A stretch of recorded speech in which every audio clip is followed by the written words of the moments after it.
hilltop stood. I can still see its hanging roofs against the cypress trees.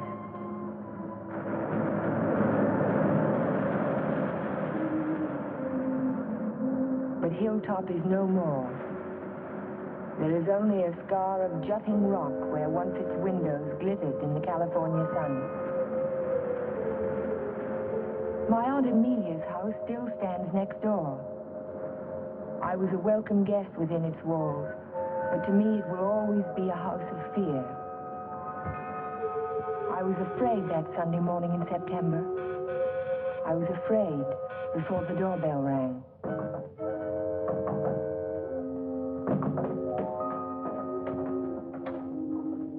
Morning, Ella. Good morning, Ray. Hello, Amelia. Where is he? Where's Cohalan? Jeff? Why, what's wrong? It's a wonder you weren't murdered in your bed. Dr. Hartley told me this morning I won't permit him to stay in this house another day. What is it, Major? What's the matter? It's all right. It's all right, Amelia. I'll handle this. Where's his room? It's there, Just but leave this to me. I'll take care of Cohalan. Cohalan! Cohalan! Are you in there?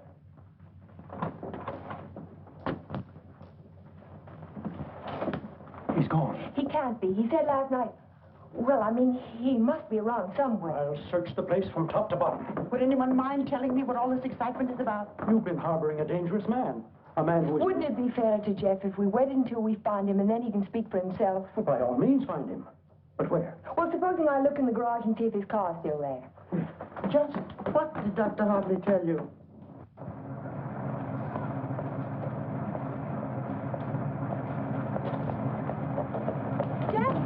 Jeff, are you in there? Jeff! Jeff, are you all right? Major Badger! Hurry up! What's the trouble? What's the trouble? What's wrong? Jeff, I'm in the motor. Oh, my.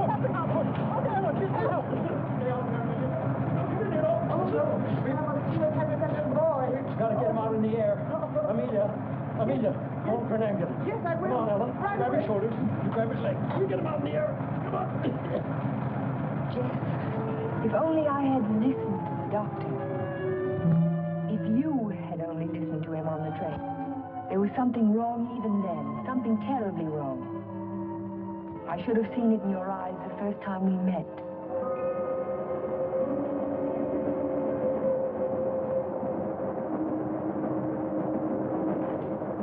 Hello, Jeff.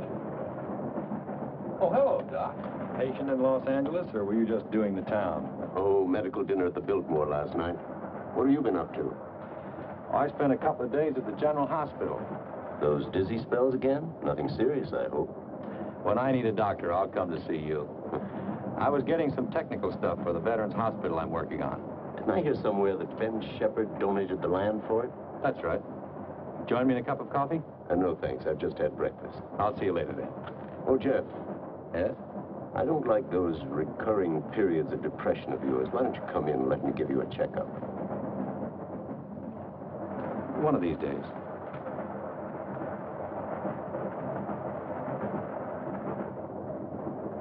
Morning, Elmer. Oh, good morning, sir. How about a little breakfast? You can start me off with some black coffee. Yes, sir. May I? Yes?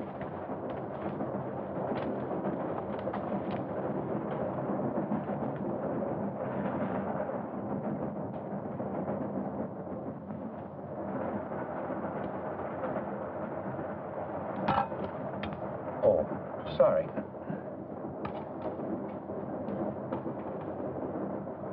Go ahead, throw it. I've just saved the train from being wrecked. By throwing salt over your shoulder? Oh, by showing proper respect for the powers of darkness. Powers of darkness. What have we here? A disbeliever? Let's see what the tea leaves say about you. Your coffee, sir. Oh, thank you. There's a trick my grandmother taught me. She learned it from an old witch in Ireland. And so you've been drinking coffee ever since? That's beside the point. I see your name scribbled on the bottom of the cup. It starts with an L, doesn't it? It does not? Ah, but it does. The tea leaves never lie.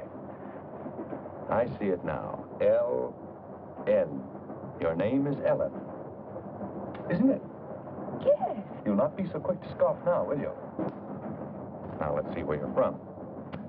I see a large body of water. Not so large as an ocean, but the next thing to it. What could that be? Lake Superior. It's the largest lake in America. And you're from Lake Superior? From Minnesota. Now we'll go into your destination. It's Pine Cliff, of course. You wouldn't be on this train. But where in Pine Cliff? I see here an old woman and the letter A. Now, let me see. The old woman is standing in the garden and she's talking to her neighbor. So you're going to the city, she says. And what train will you be coming back on? Saturday's train, he says. Then you'll have a pleasant companion, she says, for my niece Ellen is coming to visit me and she'll be on Saturday's train. You see, the tea leaves never lie.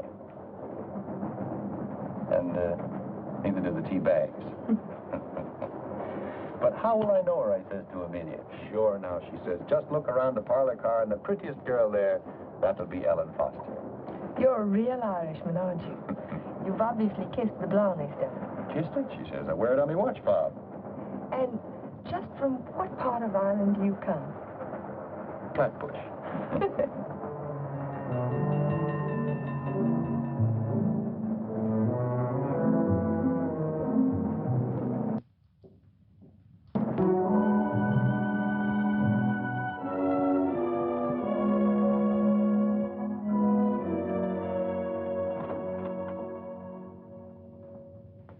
Good morning, Sue. Good morning, Mr. Cohalan. Mr. Shepard here yet? Well, he's in his office.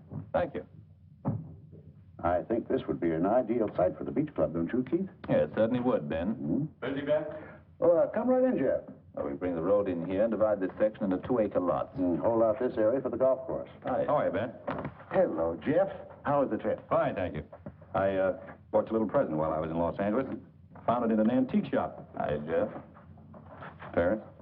It's a map of an old Spanish land grant. Say, that is an antique. Here's the Ibarra territory. My grandmother's grandfather, he lived right there. That was before California was a state, wasn't it, Ben? It certainly was. I keep forgetting how long your family's lived here. Only since 1820. Really? Come in. Pardon me, Mr. Shepard. What is it, Mac? Well, Sue told me you were in here.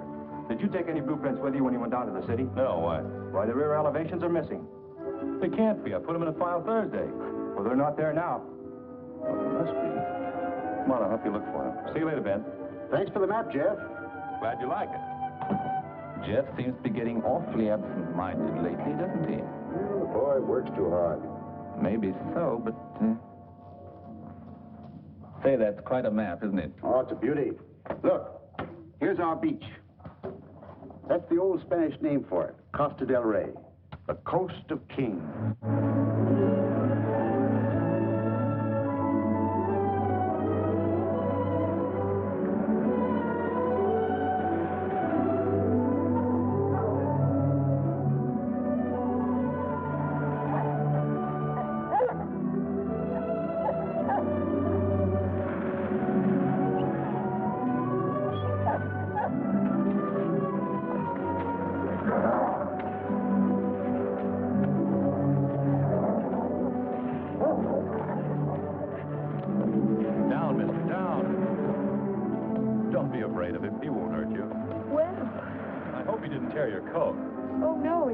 It's all right. I don't know what got into him. He never barks at people. He seemed to think I was an intruder. Oh, yes. Of course, that must be it. Is this a private beach? Oh, no. It's just that there was someone who used to sun here beside this rock. Well, I'll forgive him this time. I must say you own a very particular dog. I don't own him exactly. They own me.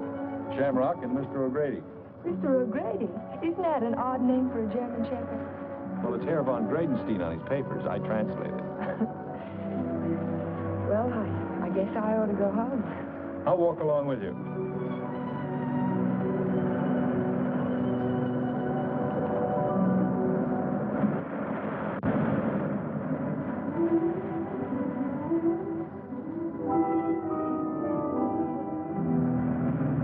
What an amazing house.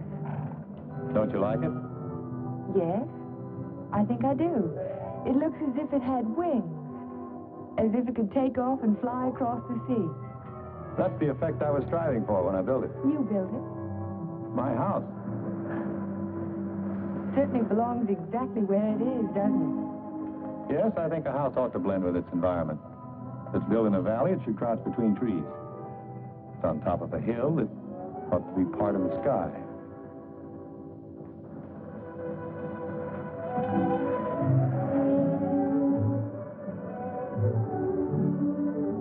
soon as I put Shamrock up, I'll walk the rest of the way with you. Nice of you to insist.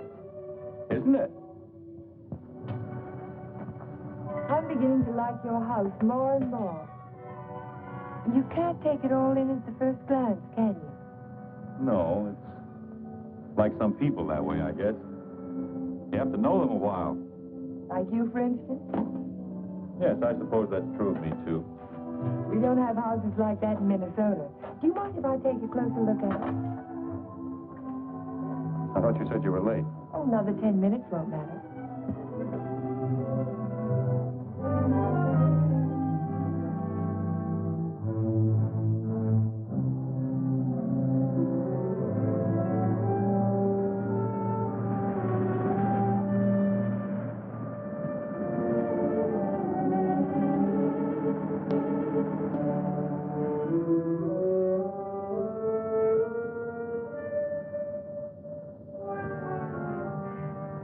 May I go in? Why, of course.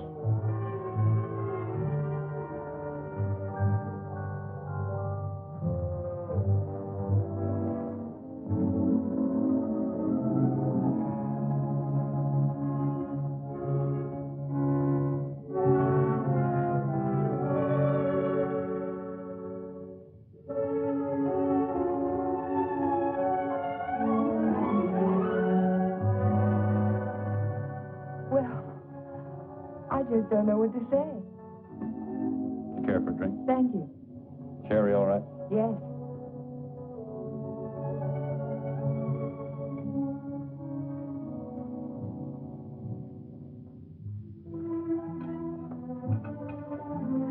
What an unusual picture. By Del Lopez, the Mexican modernist. Thank you. What's it called? Doesn't have a name. What does it suggest to you? Well, it's not real, but then it's not real either.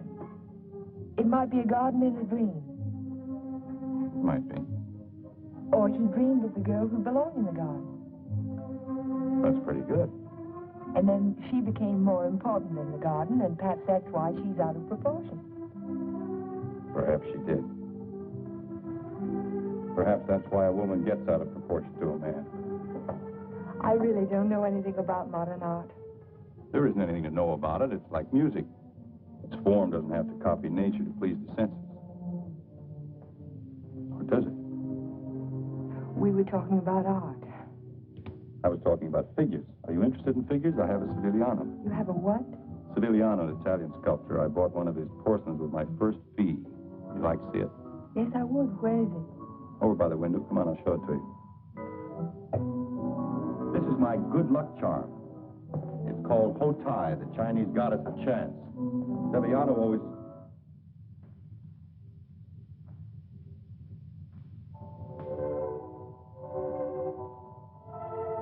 Oh, Jeff, I'm terribly sorry.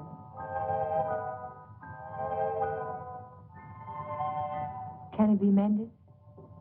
No, it's beyond mending. Well, Amelia may be worrying about me. I suppose I should go home. Yes, I suppose you should.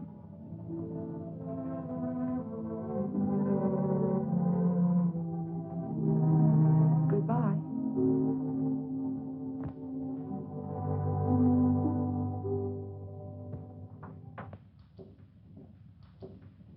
Hello, Miss Foster. Is Aunt Amelia at home? I didn't see her go out. Ellen. Oh, hello, Aunt Amelia. Were you afraid I was lost? No, I was sure you could take care of yourself. But it was getting late, and I was afraid you'd forgotten about the dance at the country club tonight. Of course not. I just ran into Mr. Cohalan on the beach, and I stopped by his house for a glass of sherry. You were inside Hilltop? Why, yes. You don't disapprove, do you? After all, I'm a little old to need a chaperone. But no one's ever been inside Hilltop before, No one. except Jeff. It's funny. He built it for his bride.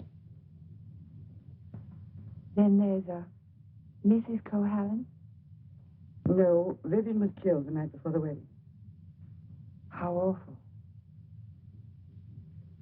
Aunt Amelia, Yes, dear. what was she like? Vivian, she was the most beautiful girl you ever laid your eyes on. She was Ben Shepherd's daughter. Ben Shepherd. Ben owns most of Pine Cliff. That's why it was such a perfect match. Jeff was a protege of his, more like a son. And when he fell in love with Vivian, Ben was delighted. Of course, he adored Vivian, especially after her mother. And I shouldn't talk about a mother. It was such a scandal. Poor Ben. Aunt Amelia, you said that Vivian Shepherd was killed.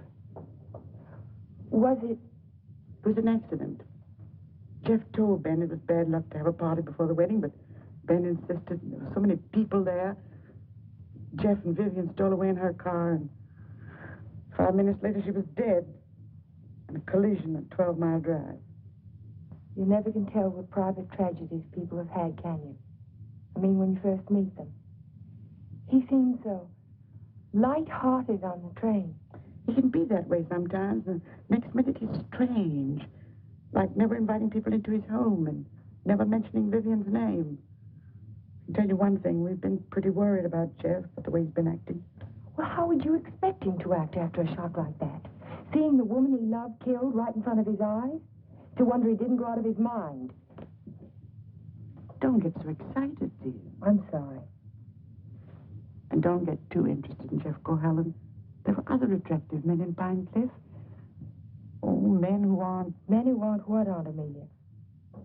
Well, after all, he has had a tragedy in his life, and it's only a year ago. Hadn't we better get dressed? Yes.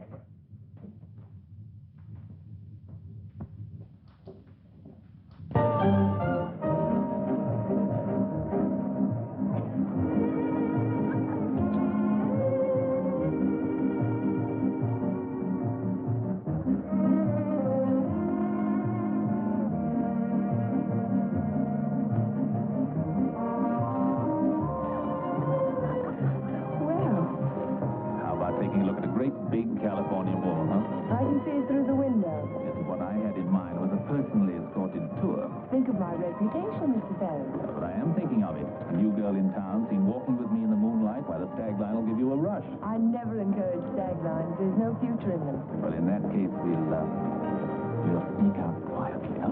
No, thank you. Thank you, but no. Cold climate, Minnesota. Yes, isn't it? Let's go down to the bar, Tubby. I see you know our local hero. Charming fellow. Yes, he is. I suppose you fall madly in love with him. Everybody else does. Except you, Mr. Ferris. Oh, I think he's just ducky. Did you children enjoy your dance? It was just ducking. Keith, you must sit down and have a drink with us. I thank you. I'd like to. Hello, Amelia. Hello. Welcome home, Dodo. Thank you. Good evening, Major. This is my niece, Ellen Foster. This is Miss Ferris, dear. How do you do? How do you do? And Dr. Hartley. Why, yes, we met on the train. My name is Ferris, too. You, I know. A wolf, Major. Now, you two stay right here and don't you move till we get back.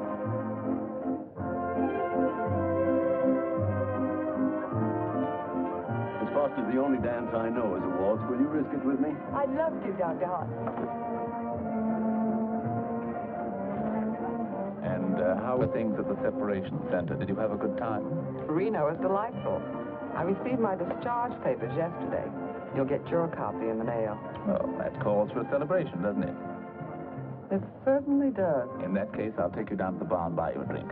Oh, really? Oh, come now. We're civilized people, aren't we? Well, I guess it can't do any harm. You know, I think it ought to be a lot of fun, now that we're not married anymore.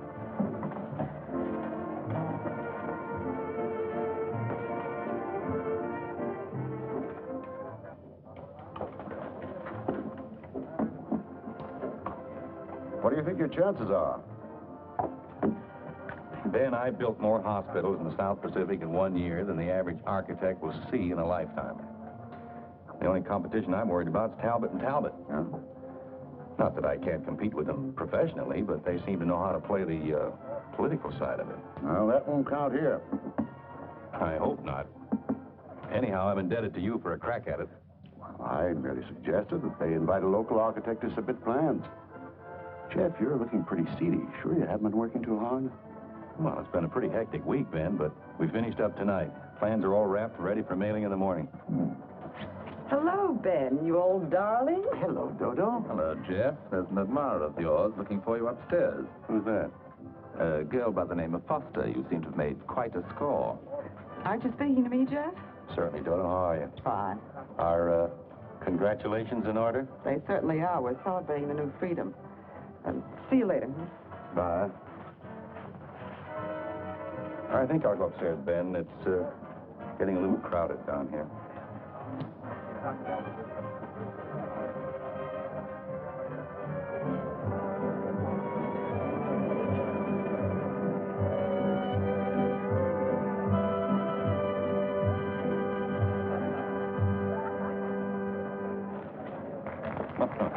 Too long? I'm completely exhausted.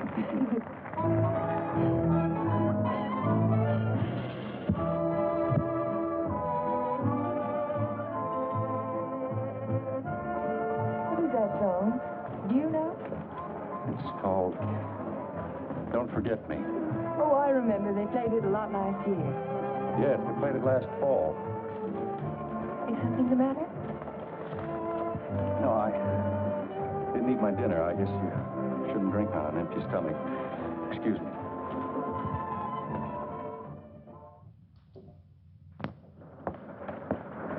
Here, Butch. Such a little animal, and yet he's got an appetite as big as mine. Well, Jeff doesn't answer. Oh, maybe he left early. But he looked so worried last night. Well, supposing he's ill and there's no one to take care of him. After all, dear, Jeff's a big boy now. Oh, how nice. We're invited to Ben's fiesta next week. He gives one every year. I think I'll walk over and make sure he's all right. Who, Ben? Oh, you mean Jeff?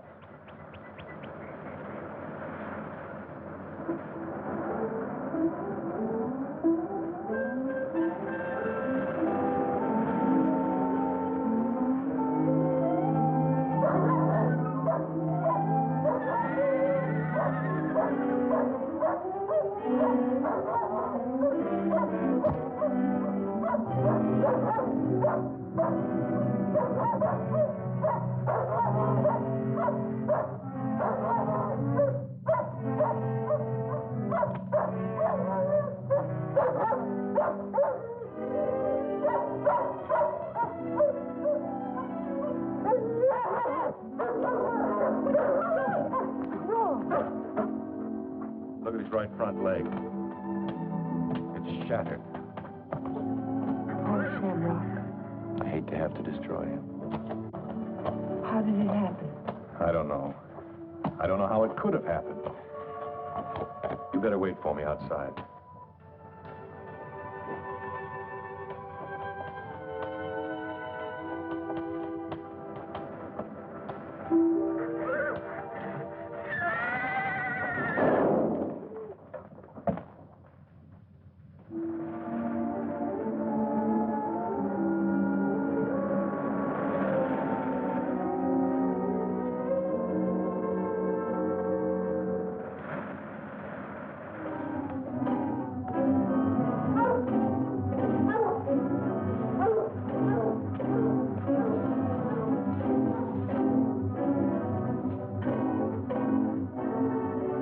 Which way he went? Who? The man. What man?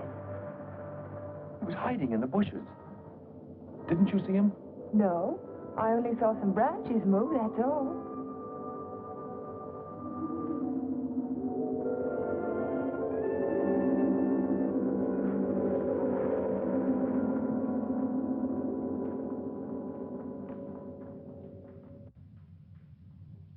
I've never seen lovelier roses. What are they called? Matador, I believe. They grow on the bush out on the terrace. Matador? Oh, of course, after the color of the bullfighter's cape. Or the bull's blood. Jeff, I'm so sorry about Shamrock.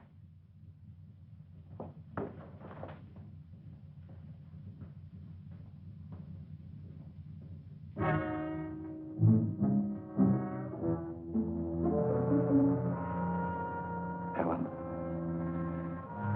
you better go now. You're not safe with me. Do you understand? I suppose I don't want to be safe. Please go now. I'll call you later. All right, Jeff.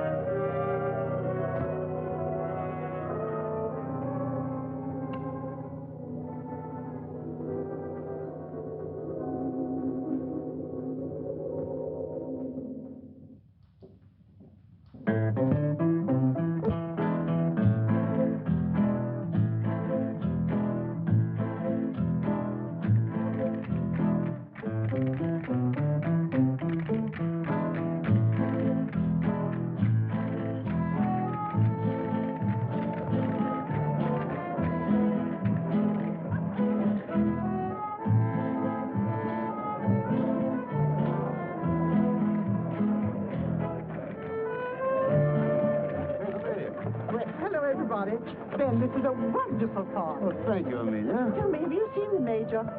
Yes, he's right over there. Thank you. Excuse me, please. Certainly. Will you excuse me, please? All right, Ben. Yes. Major, I wonder if you could carry yourself away from these charming people and come and speak with Mrs. Atkinson. She's dying to talk to you. You know, for a woman not his age. Go ahead, tell me. What does a certified public accountant do? Especially a pretty certified public accountant. I compile actuarial tables for an accident insurance company. What are the odds against a man fracturing his arm? That sort of thing. Oh, what are the odds? 90 to 1 that you won't break your arm this year. Well, that's good. But if you do, it's 2 to 1 that it'll be the right arm. Or have you noticed that in your practice? No. What I've noticed is that my patients have all their fractures just when I'm ready to sit down to dinner.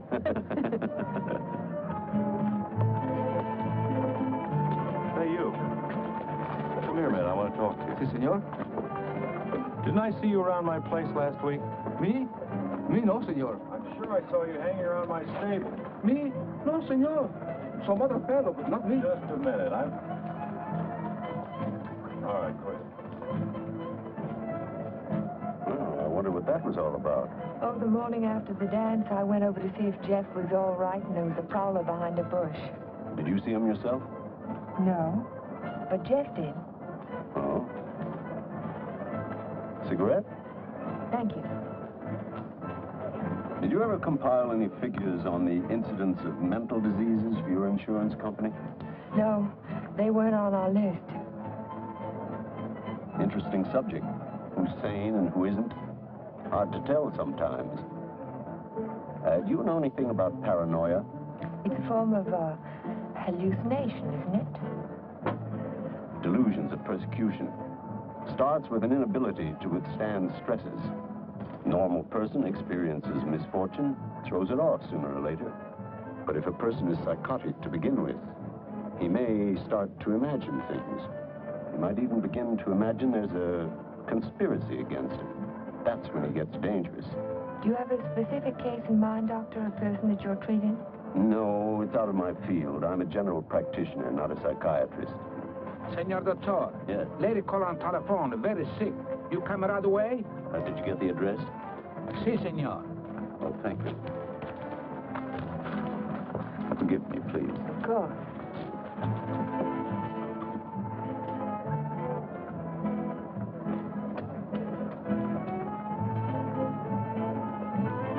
Are you sure, Jeff? Ben, I'm positive it was the same man. Well, I'll talk to him if you want me to, but you know how it is with those fellows. They all look alike if you don't know them. Maybe you're right, Ben. So the guy gets up and he says, Keith, you take a powder. Oh, the guy was bigger than I. What can I do? Same thing happened to me, only he wasn't so tall. Oh, I remember all too well. For that evening? Excuse me, honey. I'll be back in a while. Certainly. Because the rest of the committee feel that a local architect should have the job. Ben, may I see you a moment? Surely. Excuse me, Jeff. Certainly.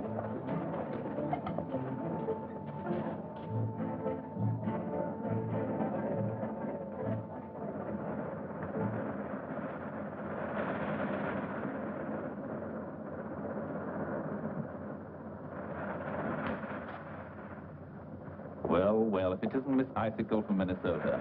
Good evening, Mr. Ferris. Call me Keith. It was nice of you to find this secluded spot. Huh? Are you always this way when you've been drinking? Oh, now, this Miss Prim and Proper business didn't fool me for a minute. I spotted you the first night. Don't. You don't have to pretend, honey. Just relax and enjoy it. Stop it. You kidding?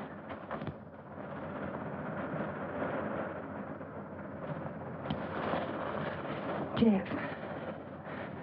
Hello, Galahad. Been playing Peeping Tom? Get out.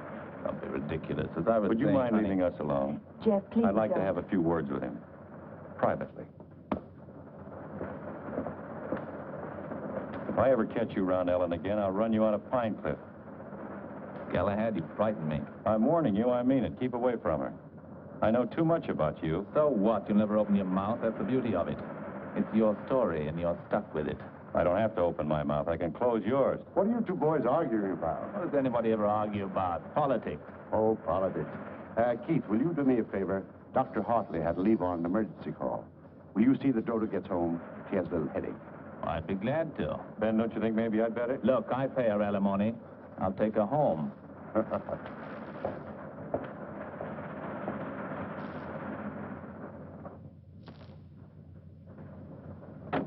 It was a lovely, lovely party, darling. I'm glad you enjoyed it. You're sure I can trust you to take her straight home? Oh, the car knows the way, Ben, all by itself. Good night, then.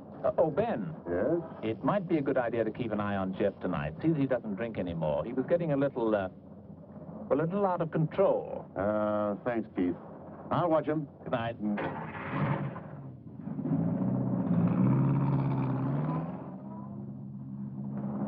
Still cutting the lad's throat, I see. An inch at a time. Every little bit helps. Helps what? Or is it just pure meanness on your part? Don't be stupid. Ben hasn't any heirs, has he? All that money and not even a second cousin. Suppose he should take a notion to leave it all to Cohalan. Where would I be? Out in my ear the day after the will was filed. Well, you don't think he's going to leave it to you, do you? No.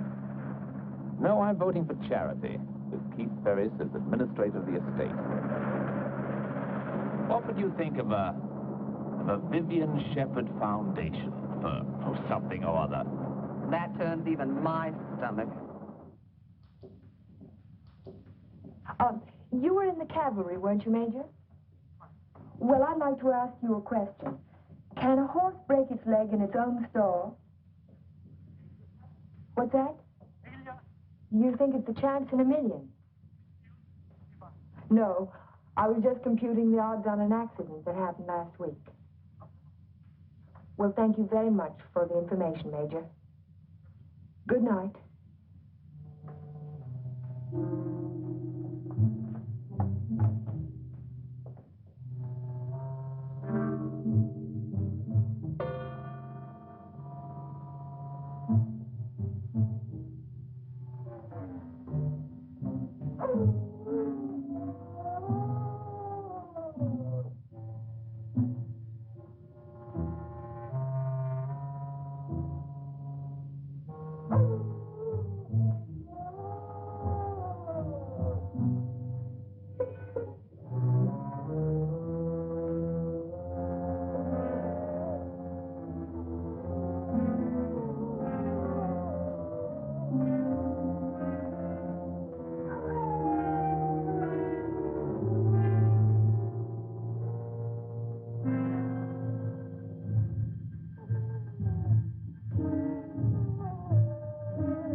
doing here? I heard the dog howling. And I heard it too. Could you tell where it came from? No. It's around here someplace, but I can't locate it.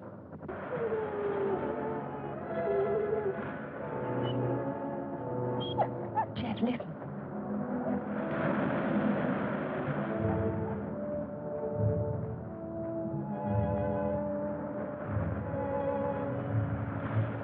What's the matter, mister?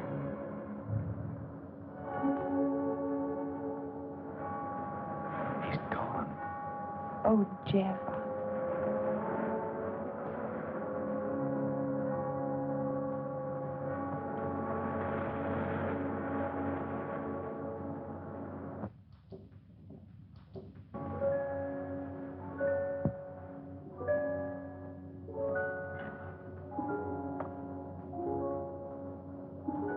Well, that's about all we can do tonight.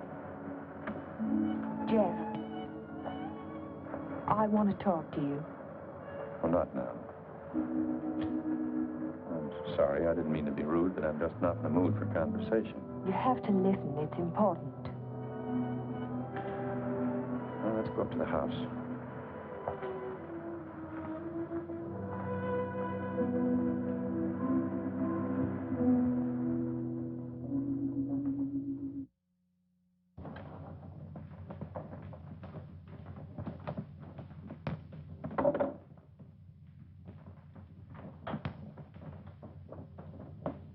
All right, let's have it. I talked to Major Badger tonight. He can't understand how Shamrock could break his leg in his own store. Well, he hasn't anything on me. I can't understand it either. Unless it's bad luck. Don't call it luck, Jeff. What would you call it? I'm not sure. A few days ago, this rose was on your matador bush. It was alive and beautiful. Now it's dead. Was that bad luck, or was it cause and effect? You picked it, so it died. I didn't pick it. The whole bush died overnight for no reason. There must be a reason. There's always a reason for everything. Is there? Maybe you can give me a reason for this. Take a good look at it. It looks different. Is it the way the light hits it? It isn't the light, it's the colors. Look at it again. Oh, I see what you mean. They faded, haven't they? All the life's gone out of it. Your rose bush died. Your painting fades. But have you ever had a common, ordinary fall, Jeff? What do you mean? 65% of all accidents are falls. Falls down a flight of steps, falls out of a tree, falls off a ladder, or in a bathtub. But nothing of that sort ever happens to you. It's too ordinary. Your kind of accident has to be unique.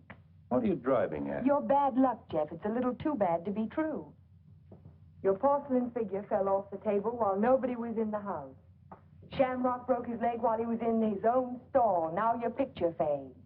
It's too bizarre, Jeff. The impossible can happen, but not over and over again. Are you trying to tell me they didn't happen? No, they happened all right, but it wasn't luck. Can't you see the pattern that runs through all your accidents? Shamrock, Mr. O'Grady, your picture, your statue, your rose bush, and the collision on the highway last year. That's when it all began. 6 accidents, and every one of them killed something you loved. Do you know what the mathematical odds are against a run like that? 1 billion to 1. Are you telling me they weren't accidents at all? No, I'm only trying to tell you that lightning can strike twice in the same place, Jeff, but not 6 times. You mean you think that all of these things have been planned by someone? Someone who hates you, who's trying to destroy you. Who could it be, Jeff? I don't know. We'll find out. We'll go back to the beginning, the night that Vivian was killed. We'll talk to the policeman who reported the accident. We'll find the garage they took the car to. We'll ask 1,000 questions about the accident and about Vivian. Ellen. We'll start tomorrow morning. We'll look for witnesses. Ellen, wait a minute. Perhaps the ambulance driver will remember something. I'll find him and I'll talk to him. You won't talk to anyone. Well, why? Why won't I? Because I don't want you to. But, Jeff... Listen to me. I don't want you asking questions. I don't want you investigating anything. This is my affair. I'll handle it my own way. I was only trying to help you. Well, now you've let me know where I stand. You don't want any help from me. All right, then, do it your own way. Helen, listen to me. Just don't let any black cats cross your path. And if you see a horseshoe, pick it up and spit on it and throw it over your shoulder. That ought to take care of everything. Helen.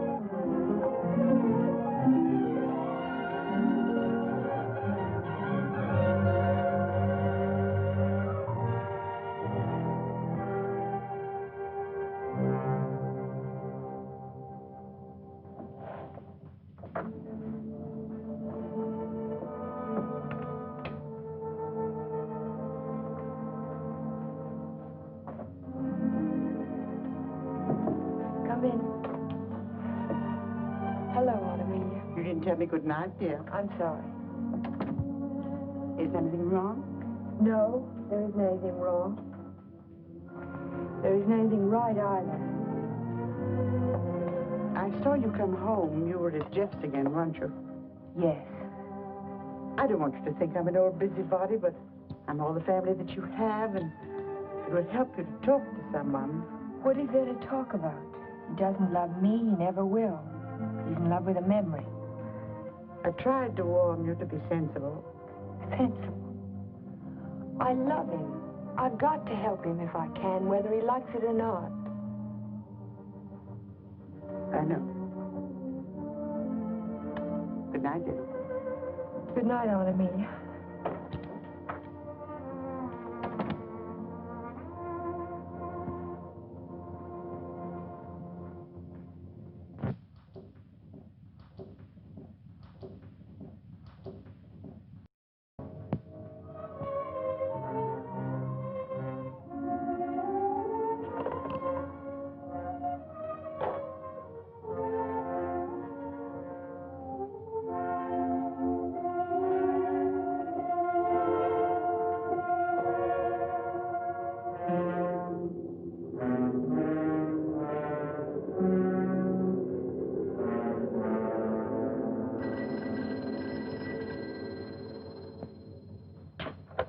Hello? Hello, Jeff. Oh, yes, Ellen. I've taken your painting to an art shop. You did what? I found out some very important information. If you come over tonight, I'll tell it to you. No, I can't tell you now. Look, I thought you understood I was going to handle this in my own way. Don't argue, Jeff. Just come on over. Goodbye. Well, what do you think? It's hard to understand why it's faded. The artist didn't use pen colors. He didn't even use tempera. There must be a reason. I would say this was painted with London watercolor. That's the best you can get. Nothing fades them except continuous exposure to strong sunlight for at least a month. That's impossible. I can't imagine what caused it. Well, I'll tell you what I can do. I can talk to a couple of artists I know. They might have an idea. I think my best bet is to go and see Trilfield. He's a watercolor man. He's one of the best. He ought to know everything about it. I think I'll catch him tomorrow morning. You know Trilfield, the naturalist. He paints the dogs and horses and cows. My wife, he made a beautiful Thank painting. you very much. I'm sorry to trouble you. Oh, no trouble at all. Oh, Miss Foster. Yes? I just remembered something. Years ago, I framed some pictures for a painter by the name of Torres, Vicente Torres. One of the paintings was an old lady playing the guitar. It was a watercolor. And it faded? The man who bought the picture took sun lamp treatments that winter, and he took it on a couch right under the painting, and he was mystified why the color faded.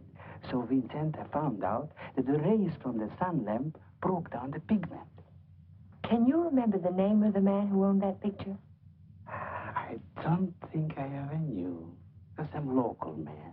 What about the artist? Is he still in Pine Cliff? Torres? He died 5 years ago. Oh. Thank you again.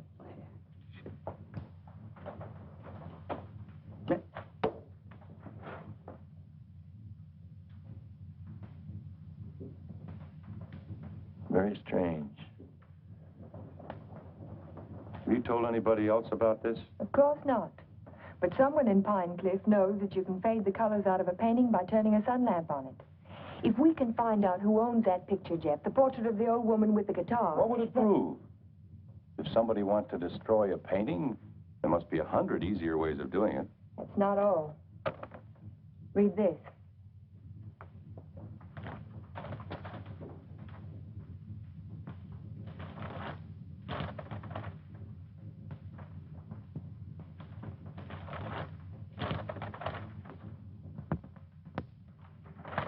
Arsenic?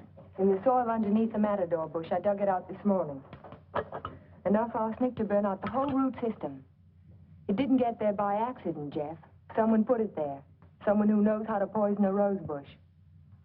Or a dog. Or a man's life. Would you really like to help me? You know I would. Then forget it.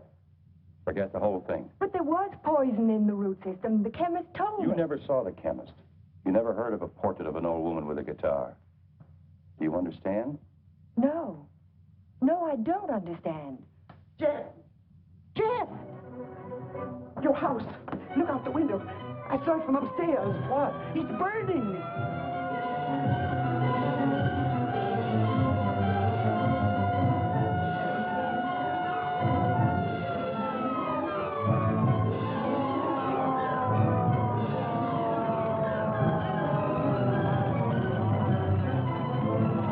Sorry, we won't be able to save much, Mr. Cohalan. The fire got too big a start. Everybody stand back, please. Out of the way, please.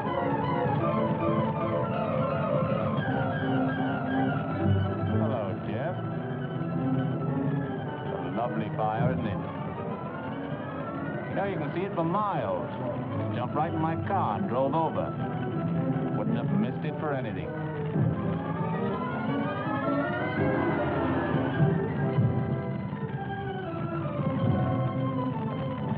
I'm so sorry, Jeff. Such a beautiful house. I'm glad it's gone.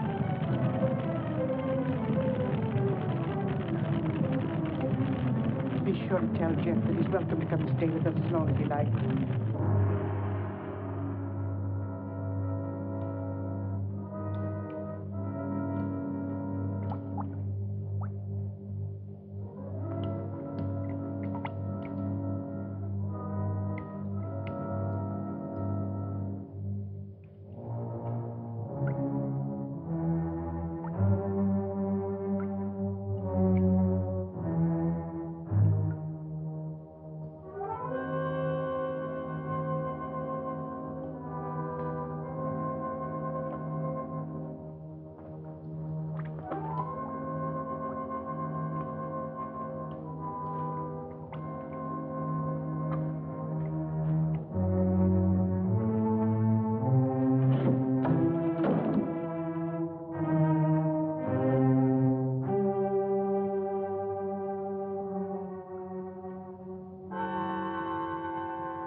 No, he hasn't come in all day.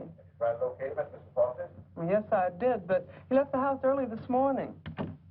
Well, wait a second. Here he is now. Good, good. Have him come right in. Mr. Shepard wants to see you. So I hear. He'll be right in. Thank you. He's here now, Stacy. Hello, Ben. I didn't mean to keep you waiting. It's quite all right, Jeff. I'm terribly sorry about what happened last night. I know you are, thanks. I wouldn't bother you about anything today ordinarily, but Mr. Rogers here just came to town. Stacy Rogers, chairman of the hospital committee. Oh, of course. How are you, sir? Glad to know you. This is the Jeff Cohalan I recommended to you. Yes, we examined your plans last night, Mr. Cohalan. Good, clean, modern lines. Thank you. I'm sorry we couldn't give you the job.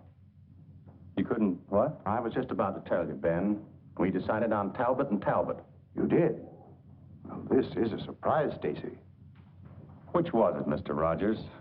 Politics or stupidity? I beg your pardon. If they'd given it to Magruder or Chesney and Pike, I wouldn't have said a word because I know the boys would have gotten a good, modern hospital. But Talbot and Talbot haven't had a new idea since Burnham did the Flatiron Building. Oh, now, take it easy, Jeff. Oh, they're not architects. They're political finaglers. Maybe you can tell me just one detail in their plan that was an improvement over mine. Name just one. Young man, your attitude doesn't deserve a reply. But since you're a friend of Mr. Shepard's, I will say to you that no member of the board, myself included, could understand how a reputable architect would submit his design for an important building with no interior detail whatsoever? No detail. There were 17 blueprints of the interior, right down to the placement of the operating tables and surgery. You may have drawn them, young man, but you didn't send them to us. There were no interior details? None at all. Could they have been misplaced somewhere in your office? Not possibly. The sealed packages were opened in the presence of the entire board. Maybe you misplaced them, Jeff. You know how absent-minded you've been. Suppose you can find the duplicates. Would the board be willing to reconsider? That's impossible. The contract has already been awarded.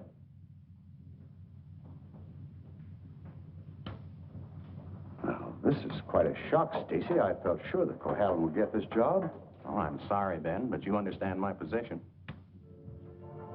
Jeff, you weren't going home without me, were you? Without you? You told me to drop in at 5:30 and you'd drive me home. Do you remember? I'm not going home now. Oh, is anything wrong? Everything's wrong. Come on, let's get out of here.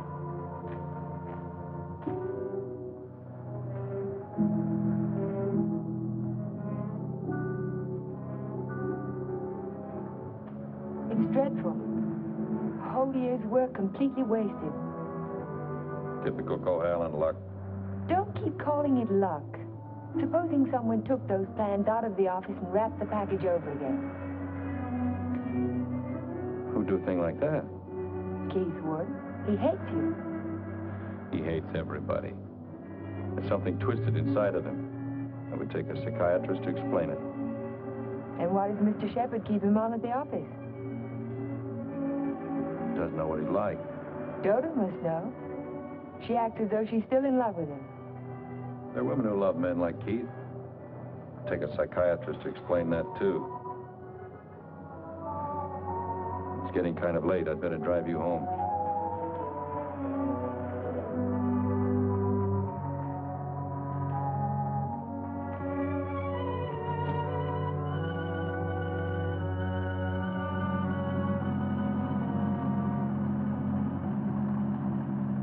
Isn't this near where...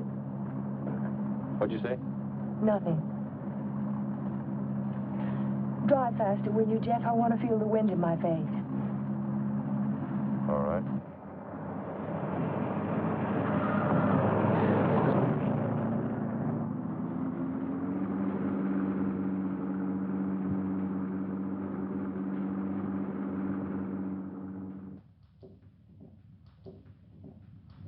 Here you are, Miss Foster. 296 Hall Street, Fall River, Massachusetts. Thank you very much, Sergeant. Just one thing more. The accident happened on 12 Mile Drive, didn't it? That's right. Just 3 miles from Pine Cliff. Thank you very much. Traffic Department. Miss Foster. Who? Just a minute, please. Oh, Miss Foster. It's for you. For me? Hello? Miss Foster? This is Dr. Hartley. Oh, hello, Doctor. How on earth did you know I was here? My office is just across the street. I saw you go into the police station as I parked my car. Are you in trouble, Miss Foster? In trouble? Why, no. I mean, not exactly. I think you better drop into my office. Can you come over right away? Well, I have a long-distance phone call to make first. Well, just as soon as you complete your call. Yes. I think I could come by in about 20 minutes. Thank you.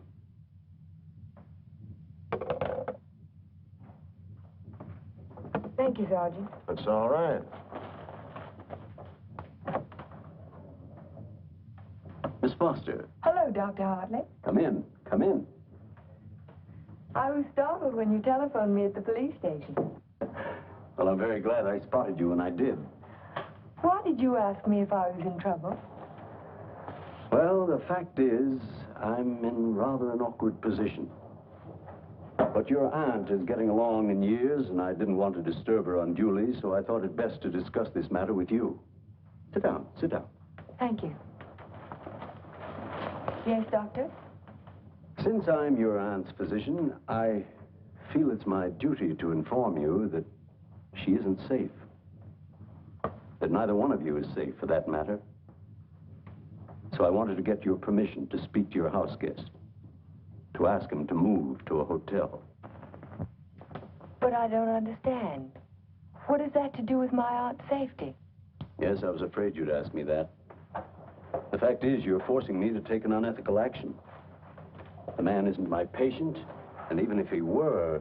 Whatever it is you're trying to say, Doctor, why don't you just go ahead and say it? Yes, you're quite correct. I'll come to the point. Let me say that I believe your house guest, Mr. Cohalan, is definitely paranoiac. He seems to have all the obvious symptoms of delusions of persecution. If that's true, then you and your aunt are in a hazardous position. Two helpless women in the same house with a man who may become dangerous at any moment. We can't allow it. May I ask you a question, Doctor? Certainly. You speak of delusions of persecution, but... Oh, a delusion is imaginary, a thing that never happened. That's right. But Jeff's dog was poisoned. His house was burned down. That was no delusion. I saw it myself. Did you see the gasoline can? Gasoline can? The gasoline can the police found in the ruins of Hilltop. It was an unusual type of container. Only one store in Pine Cliff sells them. And that store sold such a can to Jeff last Monday. How do you know? The chief of police told me so this morning. But I don't see how. And that isn't all. The body of the dog was disinterred. He died of arsenic poisoning. 2 days after his master brought a package of weed out. Are you trying to tell me that Jeff burned down his own house, that he poisoned his own dog? That's impossible. No man in his right mind... Exactly. No man in his right mind. But why? Why would he do a thing like that? Listen. Listen to this.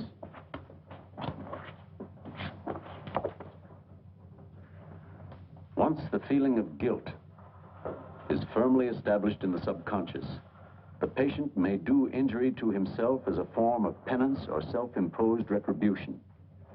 Such actions may be taken without conscious volition and will often disappear entirely from the memory stream, so that the patient is later unaware that his injuries were self-inflicted. That's my theory, that Jeff is suffering from feelings of guilt, and he's unconsciously punishing himself for it. Guilt? You keep talking about guilt. I don't understand you.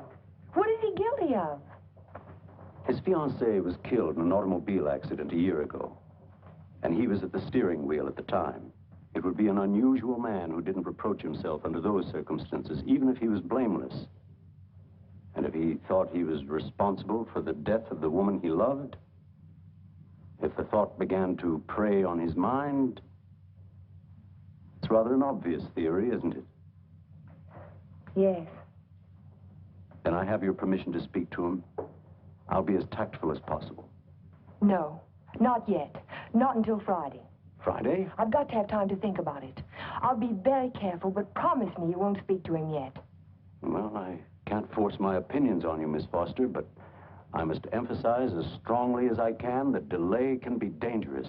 Extremely dangerous. I'll be very, very careful, Dr. Hartley. I hope you will, Miss Foster.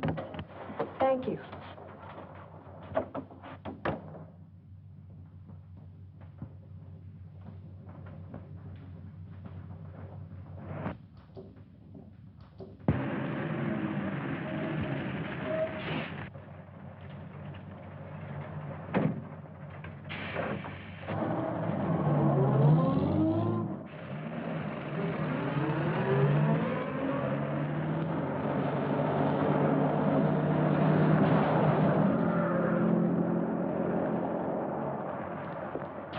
That man must be crazy.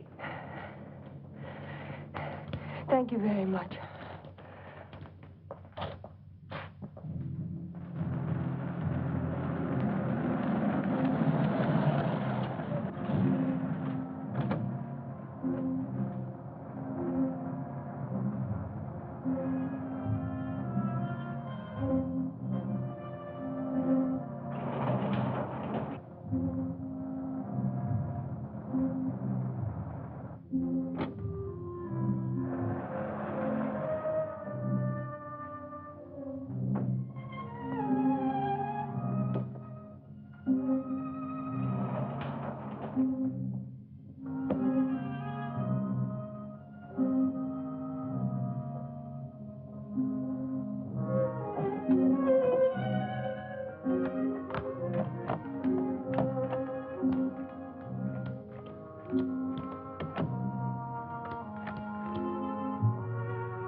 Hello, Jeff.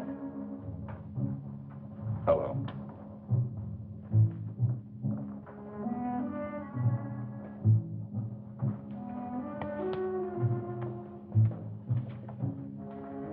Jack of spades.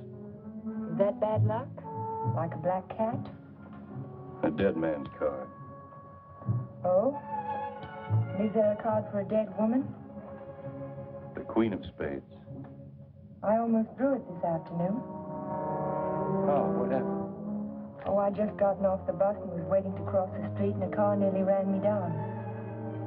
It almost seemed to be trying to. Did you see the driver? No, I was too busy trying to get out of the way.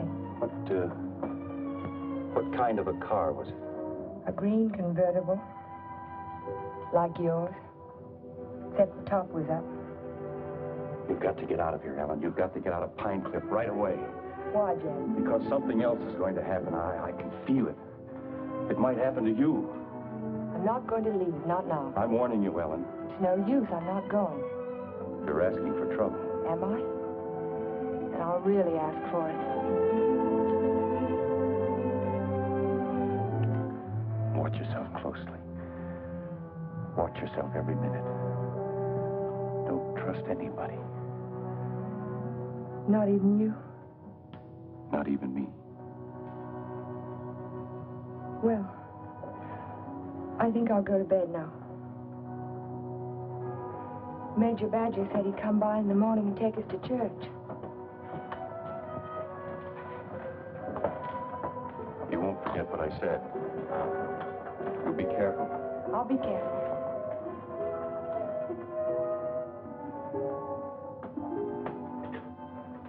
Jeff, Yes? how long have you known Dr. Hartley? For years, ever since I came to Pine Cliff. Has there ever been any bad feeling between you? No, why should there be? Well, he thinks that the shock of Vivian's death might have affected your mind. He thinks that you might be paranoid. But you don't think so, do you? No, I don't think so. Good. Good night, Jeff. Good night, Ellen.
I had to see you again. I wanted you to have this. Don't be afraid to use it if you have to. I want you to wait for me tomorrow morning. Tomorrow morning? You mustn't leave the house. You mustn't leave the house without me. Promise you won't. All right, Jeff. I promise. You won't forget when Major Badger arrives? No, I won't forget. Good girl. Good night.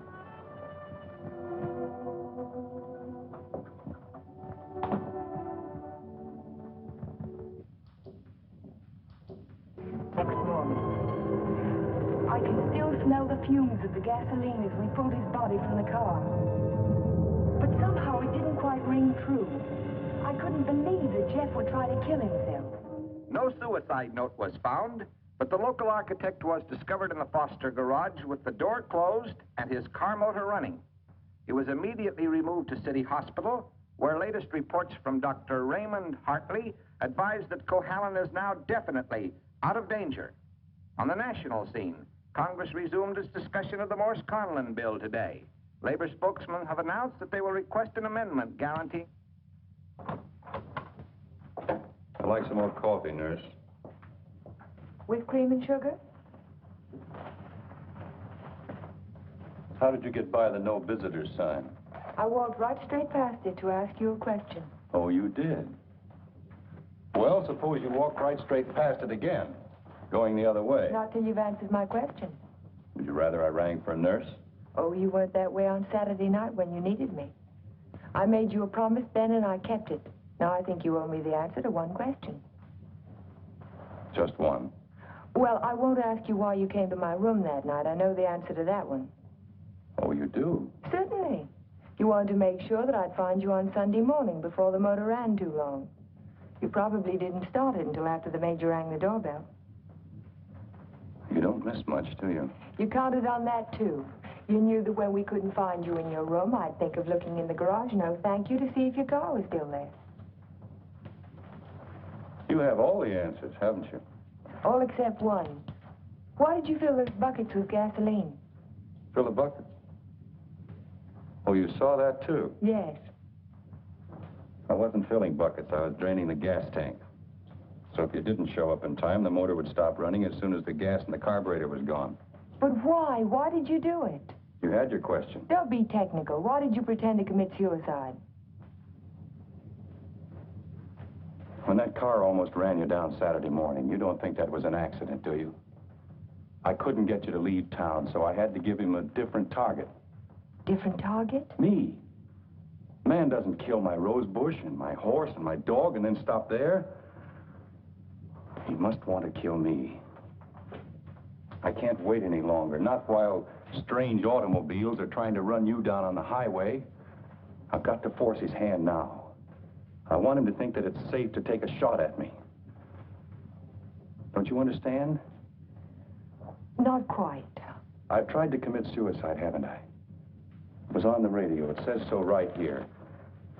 So what if somebody takes a shot at me now and leaves the gun in my hand? It's an open and shut case, isn't it? The police wouldn't even investigate. So he's free to kill me now if he can. Doesn't have to hit around the edges anymore. But keep away from me. Don't stand too close to the target. Is that why you wanted me to leave Pine Cliff? That's why I want you to go home now and stay there. Lock the doors from the inside. If you have any visitors, don't let Aunt Amelia out of your sight. Don't trust anyone. Where will you be if I want to find you? I don't know, but I have to get out of here. I can't wait for him to make the next move. I've got to get out and go after him. You say the exhibit was in 1939? The summer of 39. I ought to have that catalog somewhere.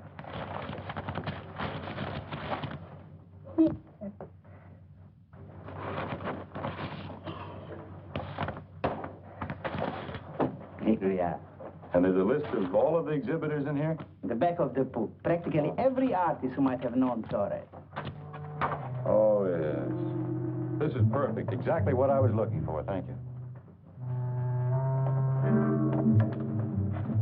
Good afternoon. Yes? Are you Mr. Strabini? Strabini? Yes, that's me. Did you ever know an artist by the name of Vincente Torres? Vincente Torres? Yes. No.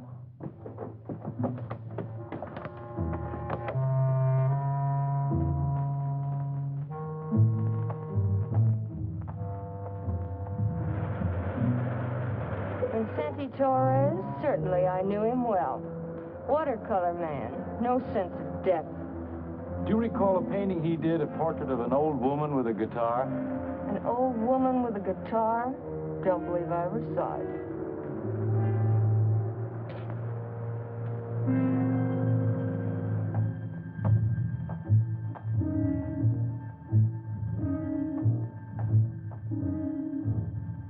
The old woman with the guitar? Yes, I remember when Torres painted it. It was during his Renoir period. Do you remember who he sold it to? Didn't know he ever found a sucker. It was a piece of tripe. Well, thank you. Not at all.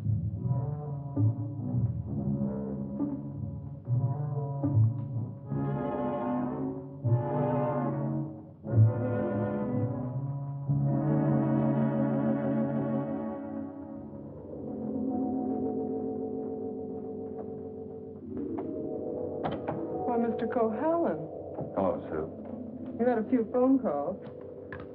Anything important? I don't think so. A man named Carter called. Said he was a friend of an artist that you knew. The name sounded like Boris. Was it Torres? It could be. Did he leave a number? No. He said he'd call back around 6. What's after that now? When Mr. Shepard's anxious to see you. He's still in the office. Okay. Shepard Estates. Oh, yes, just a minute. Mr. Carter. Hello? Yes, that's the man, Vincente Torres. Do you remember a watercolor he painted, a portrait of an old woman with a guitar? You do? Do you remember who bought it? You're absolutely certain? Well, thank you. Yeah.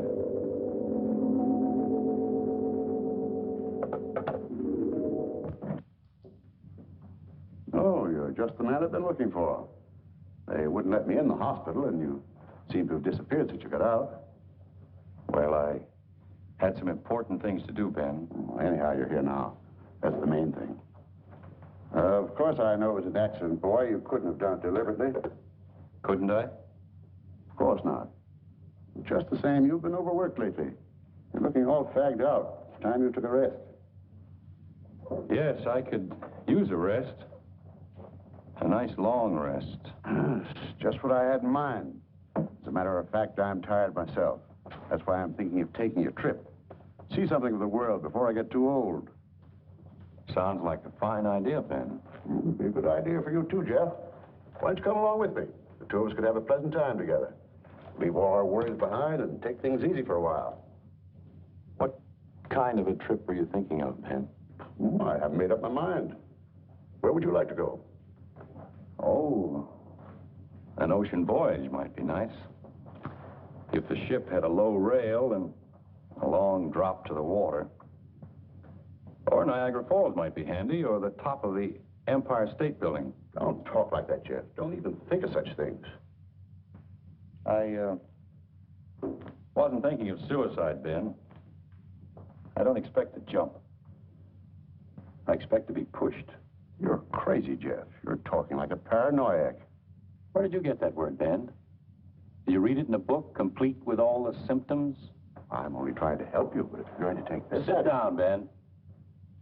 Sit down and listen. You had all the tools to work with, didn't you? Your ranch hands who think you're a king will do anything you tell them to. I was out your place yesterday, Ben, looking for Pedro. They told me he didn't work for you anymore. Hadn't since the day after my house burned down. You let him go, didn't you? After he'd done his job. I'm beginning to think the doctor's right. I'm beginning to believe you do have delusions of persecution. Paranoia, Ben. You learned the word. Use it.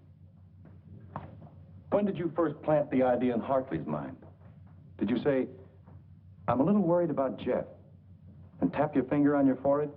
Jeff, I'm not going to talk to you any longer. You're not in your right. Not while you're in your present mood. I wouldn't do that if I were you. You haven't answered my questions, Ben. Are they too difficult? Let's see if you can answer an easy one. Whatever happened to that painting that used to hang in your living room, the portrait of an old woman with a guitar? Wasn't in the living room. It was in my study. Why? When'd you get rid of it, Ben? After it faded? After you found out what a sun lamp can do to a watercolor? You want to know who put me on your trail? You did yourself. When you tried to convince me I couldn't trust my memory anymore. I hate to say this, Jeff, but you can't trust your mind anymore. Can't I? I made a written list the night I wrapped the hospital plans to make sure nothing was left out. And 17 blueprints were missing when the package was opened by the state board. No one could have tampered with that package but you. No one else knew it would be on my desk overnight. I didn't know anything. Yes, you did. I told you. At the country club. You wanted to destroy my faith in my work, didn't you? It was the only thing I had left. Oh, Jeff, this is ridiculous. That's what I thought at the beginning. But once I began to suspect you, it all fitted together. I even remembered that your foreman was in the store the day I bought the can of gasoline. That gave you an idea, didn't it? Yes. It gave me an idea. How do you like your own medicine? How do you like waking up every morning wishing you were dead? Then you don't deny it anymore. No. I'm glad you found out. Because you can't do anything about it. Go tell somebody I poisoned your dog. Go say I burned down your house. What they'll think, don't you? They'll think you're crazy. I don't care about the others. It's what you think that's important. You've been like a father to me, Ben. In a funny kind of way, you still are. What made you change? What made you start to hate me? Was it Vivian? You killed her. I did everything for you that one man can do for another. And how did you repay me? You murdered her. Not murder, Ben. Not murder. A drunken man at the wheel of an automobile. What is he if he isn't a murderer? Can't go in there. Can't go in there. No. Ellen, what are you... Jeff. Mr. Shepard, this is Mr. Nelson of Fall River, Massachusetts. Last year he was driving through California, and when he reached Pine Cliff, he had an accident on 12 Mile Drive. Is this the man who was driving the car in which the girl was killed? Well, you said not to say anything when you paid my damages. Go ahead, answer. No. No, it wasn't. It was that fella back there.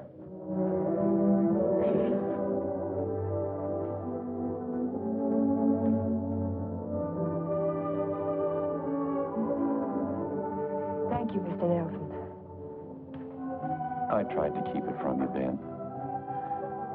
At the party you gave the night before Vivian and I were to be married, I don't know whether you remember or not, I said something to you about the room being a little stuffy. I wanted to go outside for some air. I was really looking for Vivian.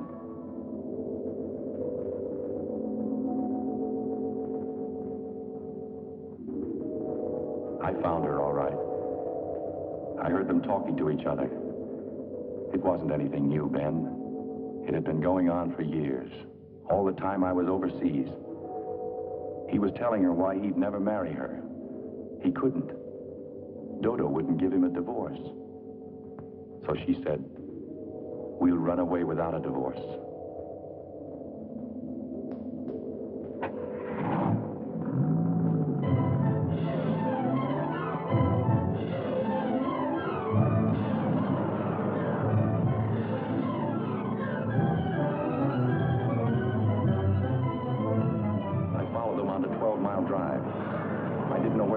But I knew I had to stop them if I could. He was going as fast as the curving road would let him.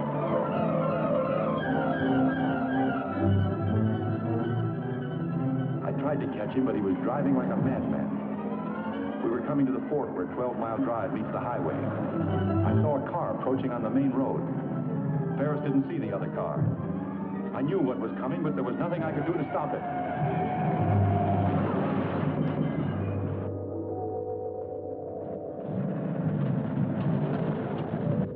I jumped out of my car and ran toward the wreck.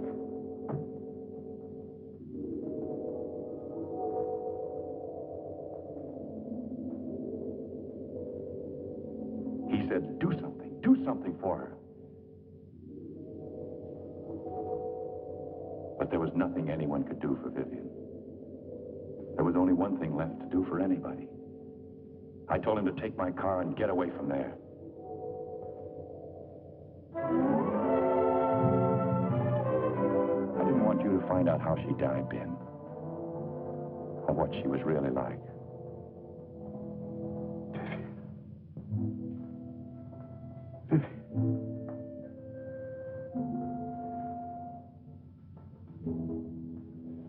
I'm sorry you had to know, Ben. Even now.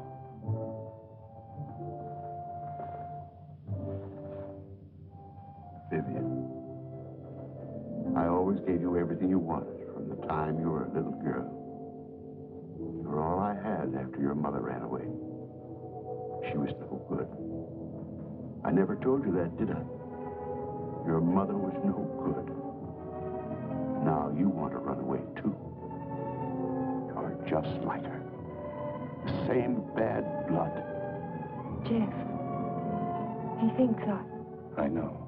I won't go through that again. I'll kill you first. I'll kill both of us. My shoulder. Man, put down that gun. Put it down. She ran away. She ran away from me. Call Dr. Hartley. Well, you finally fixed me with the old man, didn't you? Never get any of his money. Now he's as nutty as a squirrel. Now get out of here. Get out of Pine Cliff. If I ever see you again, I'll kill you. Dr. Hartley, this is Ellen Foster. Will you come over to Mr. Shepard's office right away? Yes, it's urgent. Thank you. It's all right, Ben. Everything's going to be all right.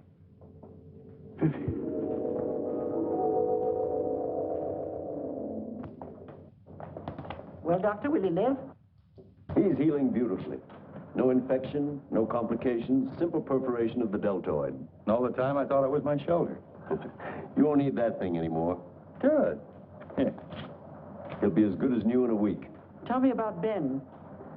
Well, Amelia, Ben was the psychopath, of course, from the beginning. I ought to have suspected it, of course. Now he's had what the psychiatrists call a catharsis. He's brought his troubles out into the open. Ellen helped to bring them out when she phoned Fall River. He'll be all right now, in time. Well, I'm very happy to hear that. Well, I hate to drag myself away, but the ill and injured are waiting. I'll see you to your car, Doctor. Bye, Ellen. Jeff? Goodbye, Dr. So long, Doc. And now, young lady, suppose you come along with me.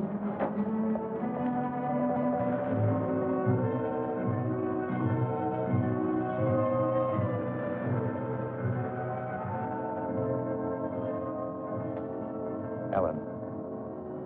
Yes, Jeff? There's something I've been wanting to ask you. Yes, Jeff? How in the world did you ever find that fellow from Fall River?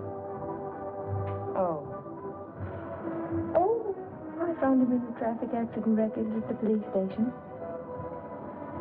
What made you think of him? The way you drove your car on 12 Mile Drive the other night. You could never have driven so recklessly with me if you'd been at the wheel when Vivian was killed. Not on the same road in the same place at the same time of night. You're pretty smart, aren't you? No. Yes, you are. You're very smart. No, I'm not. Oh, yes, you are. No, because I thought that you loved her. I thought you loved her all the time. I never really loved anyone. But you.